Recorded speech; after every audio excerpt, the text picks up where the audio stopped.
Assalamualaikum warahmatullahi wabarakatuh. Dalam video ini kita akan membahas tentang cara upload checklist. Jadi di Medicheck ini untuk RSBG cukup 2 kali diperiksa saja, yaitu pada saat pasien pulang. Sebelum pasien pulang, berkasnya dicek dulu. Setelah itu di checklist di aplikasi Medicheck apa saja. Selanjutnya, ketika mau dikumpul di Cashmix, kembali diupdate berkasnya dan di checklist apa saja yang sudah dilengkapi oleh DPJP. Baik, saya akan mengajarkan mengenai cara checklist yang benar. Jadi, kita berada di ruang login. Di sini silahkan memasukkan username dan passwordnya. Saya akan memasukkan username dan password sesuai dengan ruangan. Misalnya di VVIP, kita masukkan di VVIP sesuai username dan password yang sudah diberikan. Klik masuk, nanti dia masuk dan tutup. Di sini ada dashboard, rawat inap, rawat jalan, IGD, laporan, dan keluar. Di dashboard ini melihat bahwa ada total 337 dokumen yang masuk dalam bulan ini. Kita akan menginput di rawat inap. Rawat inap ada folder cari, bisa mencari nama pasien, nomor RM, nomor SEP atau DPJP. Ini kenapa kosong? Karena di sini menampilkan data per hari ini. Hari ini tanggal 27 Mei. Di sini filternya ada ruangan, ada DPJP, ada bulan, ada tahun, ada tanggal sampai tanggal berapa, dan ada mini kalender.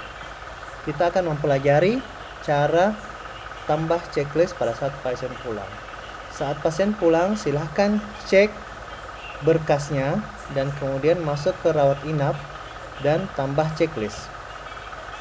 Silahkan masukkan nomor rekan medis, misalnya 1234, nomor SEP 1234, nama pasien, misalnya Tuan X, tanggal keluar, tanggal hari ini, tanggal 27.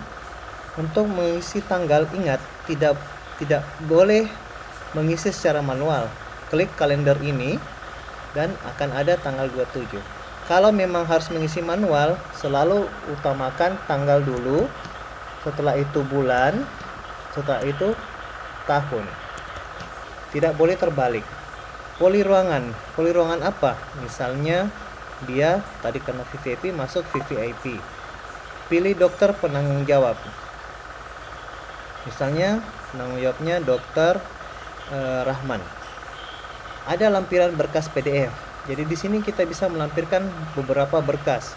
Misalnya ada kecelakaan atau berkas KLL atau berkas EKG. Supaya tidak hilang, cukup di scan dan diupload di sini, nanti akan bisa di-download.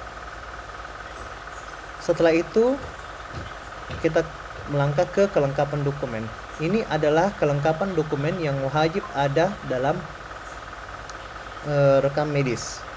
Yang pertama ada SEP, surat keterangan opname, resume medis, CPPT dokter, CPPT perawat, asesmen awal, persetujuan umum, tanda tangan DPJP, tanda tangan perawat, terapi obat, dan billing atau rincian biaya. Untuk update terbaru ini, cukup klik, misalnya dia ada, klik ada. Ini wajib ada semua.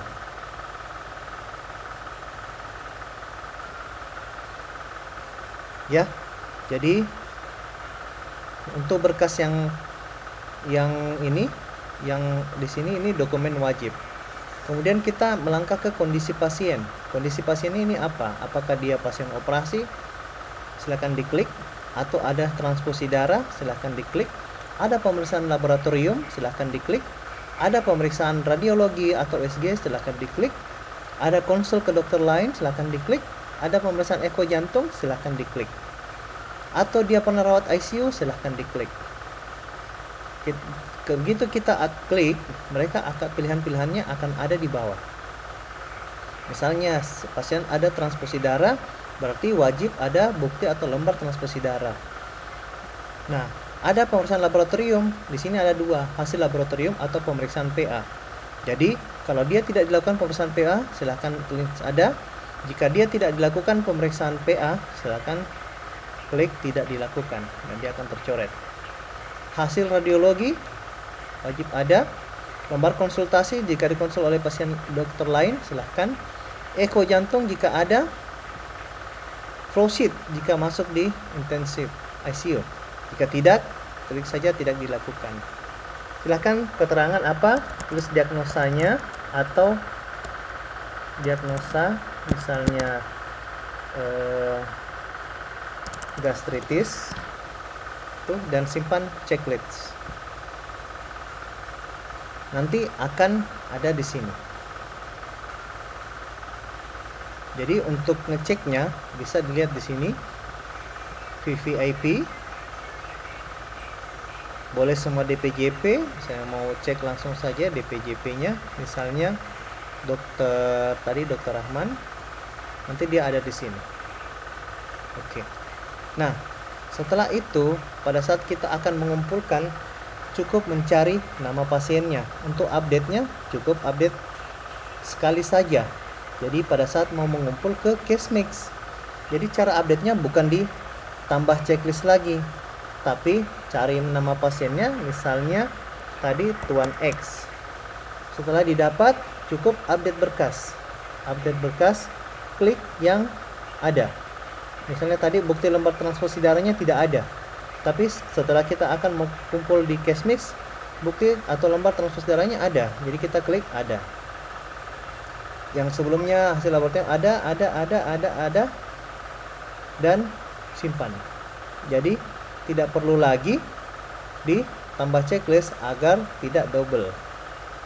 Nah, jika kita salah mengisi SEP atau ada yang ingin diedit, silakan tulis edit, tulis SEP-nya yang benar, tulis tindakan atau ada tindakan tambahan, misalnya pasien meninggal, ada surat keterangan kematian, dan perbaharui checklist. Jika pasiennya tidak dibutuhkan lagi atau ternyata salah, silakan ada tombol hapus. Oke. Jadi sekian untuk mengekspor. Satu lagi, untuk mengekspor Excel bisa diekspor ini, dan kita akan mendapatkan tabel tentang pasien ini. Baik, sekian dari saya. Assalamualaikum warahmatullahi wabarakatuh dan selamat malam. Semoga tidak ada lagi yang salah.